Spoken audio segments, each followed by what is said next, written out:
So please tell us something about the Indian Heart Journal and how it is growing in your tenure, sir. So Indian Heart Journal, as you know, is the main cardiology journal from this part of the world. I say this part of the world because not only India, but whole of South Asia, even in whole of Asia, Right, it ranks very high among the cardiovascular journals. So this is the prime journal, and during my time I am fortunate that from one journal it has now become a family of 4 journals. Wonderful. So now we have Indian Heart Journal, we have Indian Heart Journal case reports, we have Indian Heart Journal interventions, and we have IHJ clinical dialogues in cardiology. So this is one. Second important thing is during the tenure the journal is doing well because we have had the maximum record number of citations ever had. So for example, usually, if you take about 3-4 years back, the number of citations are less than 100. But now, last year the number of citations reached a record number of 365. And this year it has even further broken that record, it's now 340. Wow. So this is one of the journals which has got the highest citations in whole of Asia. So this is, I think, the second important thing that has happened.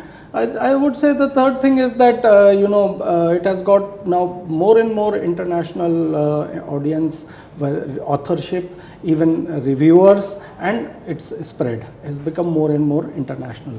So these are some of the things that have happened. So this must be taking a lot of your time, and it must be difficult to balance between your clinical commitment as well as your publication commitments. Yes, you are right, but only thing is if you plan the things every day, then it becomes slightly easier. So for example, I start early in the morning and try to finish by the time I have my breakfast, and then I can go for my work. So getting early morning 4 a.m. something like that, and then trying to finish all this work.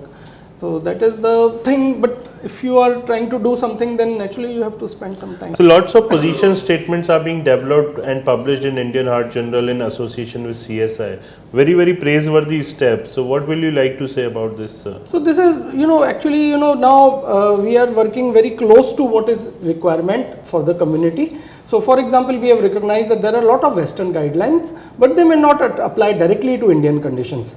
Not apply to directly to Indian conditions, not in the terms of that people are different. They are little bit different. They are South Asians, so there are different little bit ethnicity. But I think that does not make a lot of difference.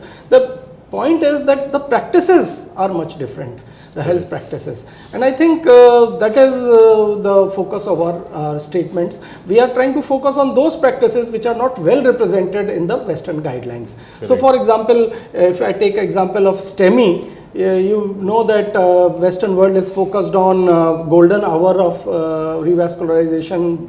They have practically everybody walking in by 12 hours.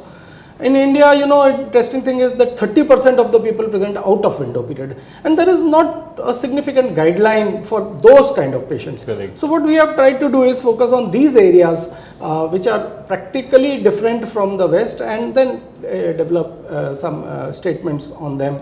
Sure. Likewise, the dyslipidemia in India, for example, is a lot of difference. For example, we have low HDL, high triglycerides, and Western people are not faced with those problems, so they don't have adequate guidelines in those areas. So these are some of the things we are talking of. Also, same way like stable coronary artery disease, same way the practice of, again coming back to the STEMI statement, that practice of primary PCI is prevalent in West. In India, very few labs are available within the reach of patients for several reasons. Maybe they are not available there, or the 24-hour facility is not available, or cost is too much. So people follow a different strategy we call pharmaco-invasive strategy. Correct. So these are some of the differences.